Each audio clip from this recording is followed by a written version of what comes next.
Hello, beautiful people. Today you guys are reading pages 9 through 13 of Ta-Nehisi Coates' book, Between the World and Me.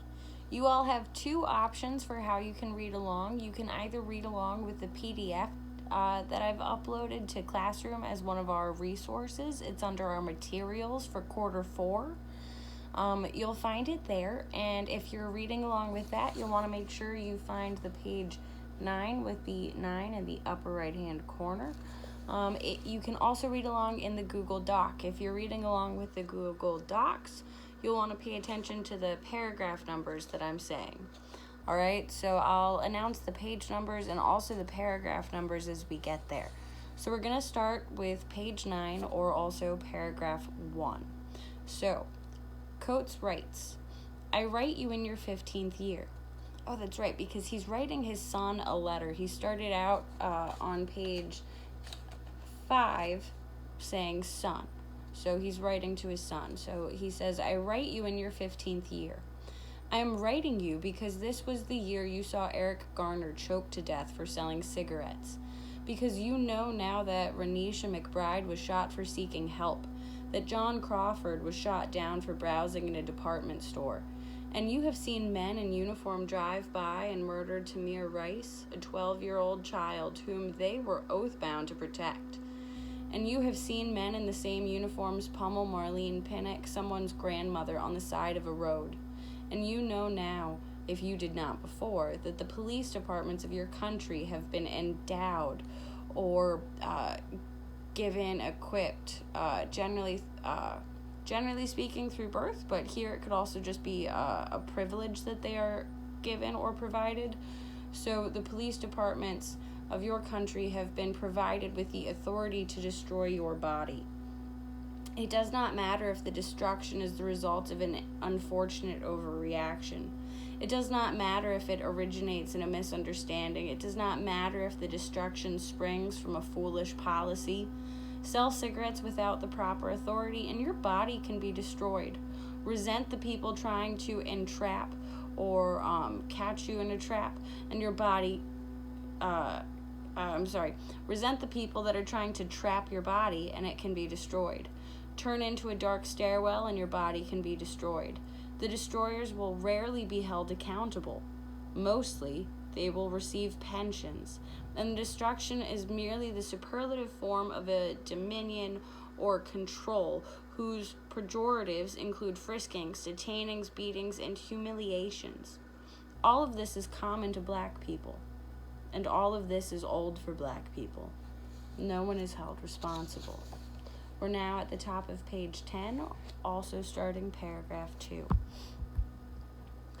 There is nothing uniquely evil in these destroyers or even in this moment. The destroyers are merely men enforcing the whims of our country, correctly interpreting its heritage and legacy. It is hard to face this, but all our phrasing, race relations, racial chasm, racial justice, racial profiling, white privilege, even white supremacy serves to obscure that racism is a visceral experience. Visceral means something that relates to an inner feeling, not something that refers to intellect. So if you're having something that's a visceral experience, it's more likely an emotional experience rather than something brought to you through reason or intellect. So let's read that line again. I apologize. Where did I leave off? Yes. All of this serves to obscure that racism is a visceral experience, that it dislodges brains, blocks airways, rips muscles, extracts organs, cracks bones, breaks teeth. You must never look away from this. You must always remember that the sociology, the history, the economics, the graphs, the charts, the regressions all land with great violence upon the body. Paragraph 3. That Sunday, with that host on that news show, I tried to explain this as best I could within the time allotted. But at the end of the segment, the host flashed a widely shared picture of an 11-year-old black boy tearfully hugging a white police officer.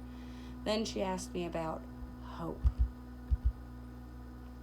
And I knew then that I had failed. And I remembered that I had expected to fail.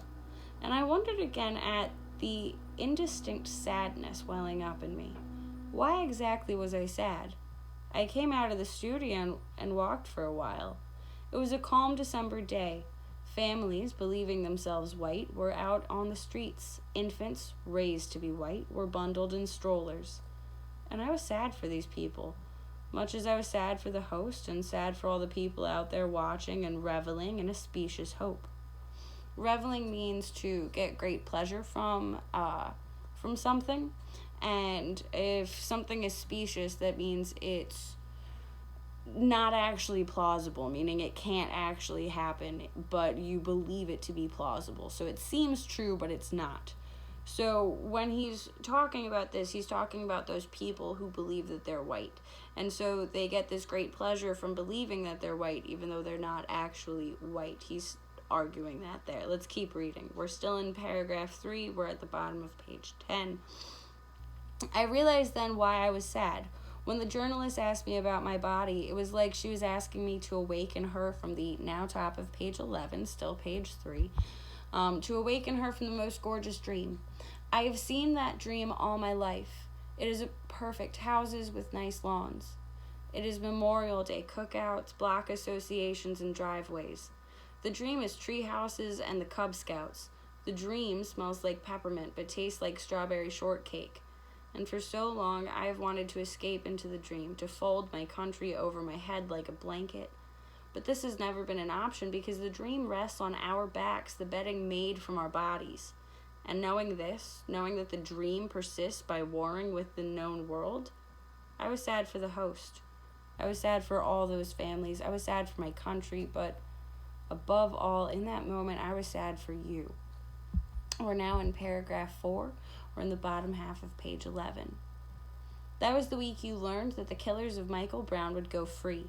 The men who had left his body in the street like some awesome declaration of their inviolable power, would never be punished.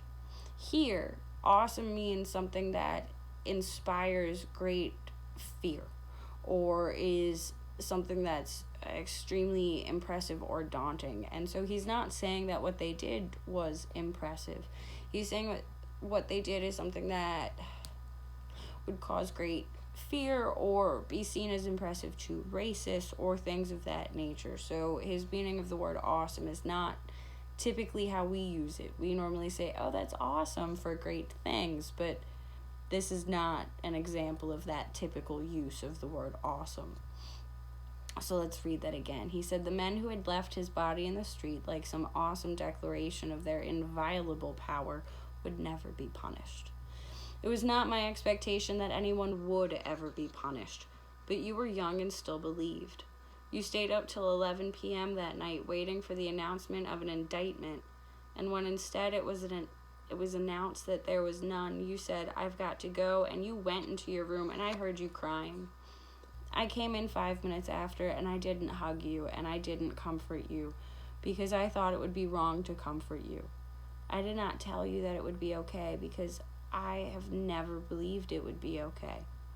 What I told you is what your grandparents tried to tell me, that this is your country, that this is we're now at the top of page 12, finishing up paragraph 4, this is your world, that this is your body, and you must find some way to live within the all of it. I tell you now that the question of how one should live within a black body, within a country lost in the dream, is the question of my life, and the pursuit of this question I have found ultimately answers itself. We are now on page 12, paragraph 5, for those of you following along. This must seem strange to you. We live in a goal-oriented era. Our media vocabulary is full of hot takes, big ideas, and grand theories of everything. But some time ago I rejected magic in all its forms. This rejection was a gift from your grandparents, who never tried to console me with ideas of an afterlife and were skeptical of my preordained American glory. In accepting both the chaos of history and the fact of my total end, I was free to truly consider how I wished to live. Specifically, how do I live free in this black body? It was a profound question because America understands itself as God's handiwork, but the black body is the clearest evidence that America is the work of men. I have asked the question throughout my reading and writings, through the music of my youth, through arguments with your grandfather, with your mother, your Aunt Janae, your Uncle Ben. I have searched for answers in nationalist myth, in classrooms, out on the streets, and on other continents. The question is unanswerable, which is not to say futile. The greatest reward of this constant interrogation, of confrontation with the brutality of my country, is that it has freed me from ghosts and girded me against the sheer terror of disembodiment. Page 13 is just a picture. So yeah, guys, that was us reading the reading for today. Check out the other video if you want help with the classwork. All right, bye guys. Make good choices.